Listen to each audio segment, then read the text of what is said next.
Good afternoon, friends. Here's Word of Gord communicating once again. Today I'd like to speak on how I came to Maitreya.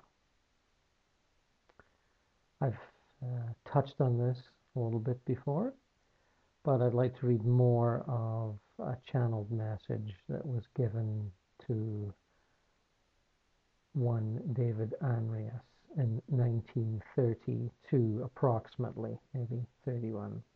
Not exactly sure. No, the book was published then. And it's called Through the Eyes of the Masters.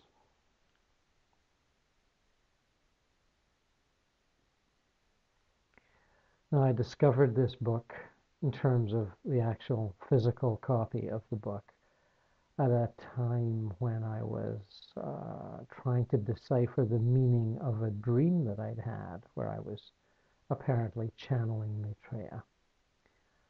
And it, of course, was just what I needed to see and hear at the time. I knew of the existence of the book. I had other books by authors related to its publication, particularly Cyril Scott, who does the introduction to this. And that Cyril Scott connection was good enough pedigree for me. The book is not that well known. I think it was better known to an earlier generation of esoteric students. I hope this reading will make it, again, well known.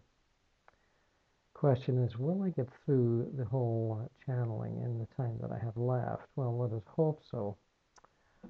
But it is relevant to know that this was given within a year or two of Krishnamurti's now famous Truth is a Pathless Land speech, where he relinquished his connection with the Ascended Masters, the White Brotherhood, and announced that he would no longer be at their service.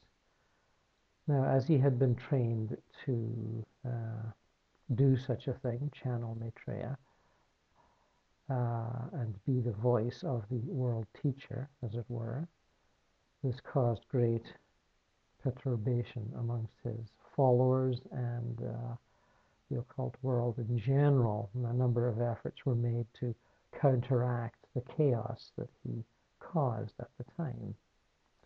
And that book I just showed you was one of those efforts. So let me get into the message and keep your fingers crossed that I get through it all. I think it's quite relevant for you all to hear this. I will move in after a couple of paragraphs here. As you have already realized, the essential difference between the age which is passing and the age which is being born is that man is learning to leave the world of the emotions in order to enter the kingdom of the mind. The whole of Western civilization was tending in that direction before Krishnamurti was officially pronounced to be my future medium.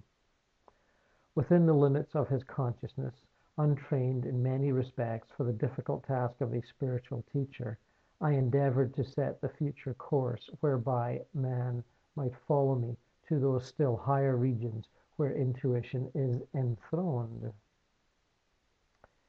You who have studied the horoscope of Krishnamurti know that he is incapable of compromising with the past.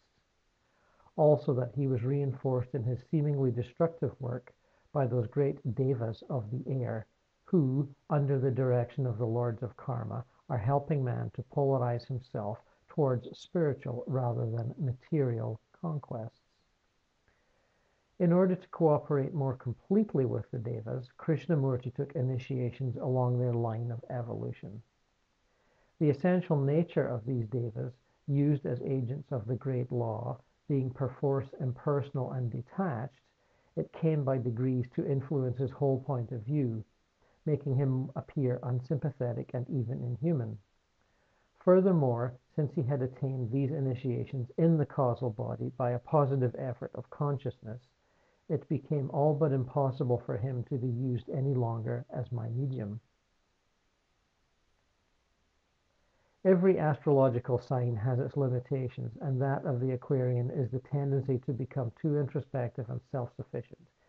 thereby losing contact with other types of men and their lines of development. Thus, although Krishnamurti was right to emphasize the necessity for independent thought, he was wrong in assuming that everyone else, regardless of past karma and present limitations, could instantly reach that point which he himself had only reached through lives of effort, and by the aid of those cosmic forces apportioned to him solely for his office as herald of the new age. Since by thus in a sense overreaching his mark, my erstwhile medium has brought confusion and bewilderment to the minds of many, it may be thought that this should not only have been foreseen, but prevented by the higher ones.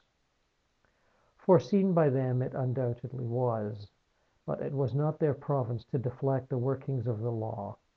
It is never for them to forestall mistakes, if by such mistakes growth may be furthered, but to turn the outcome, wherever possible, to good. What may arise from the present wreckage of broken traditions and beliefs, from doubt, chaos, and soul anguish, is a newfound determination on the part of the individual to school himself to acquire those faculties which shall enable him to attain, by his own efforts, a unique and personal contact with the Masters and with God. Henceforth, I come not solely through groups with recognized officials, through organizations rendering me what is often no more than lip service in their assumptions of brotherhood.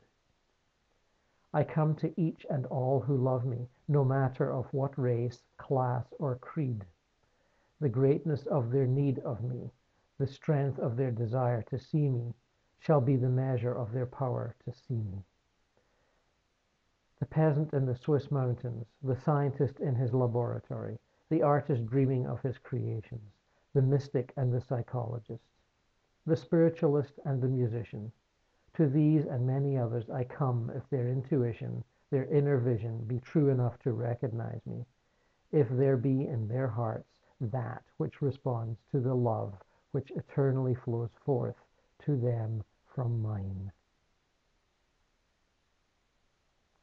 Verily it has been proclaimed throughout the ages that God is love, love the very essence of the Absolute, so that even those things which men look upon as emanating from the dark forces are but one aspect of that love which ever seeks to draw all unto fusion with itself. Therefore, by this power which I hold, this power of almighty love, seek I to draw the hearts of men into unity with that good, that happiness, which is for all men the goal, no matter what name they ascribe to it, no matter under what guise and seeming it appears to them. The ways of search be manifold, but on each of these I am ready to meet my own. And through these my own will I speak, will I walk amongst men when the hour strikes, not confined to one recognized medium or vehicle, but wherever the light of aspiration is kindled within a heart, there is my medium, there my vehicle.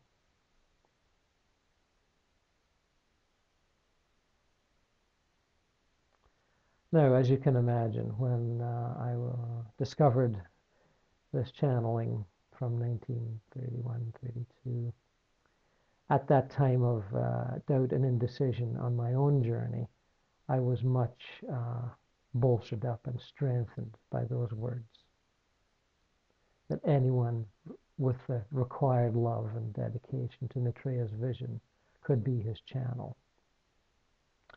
For at that time, there were already at least 2 or 3 people channeling Maitreya on the internet. So I had to ask, what could I offer? Well, I could offer my individual take, my unique service. And that is what I offered. And that is what I am offering now.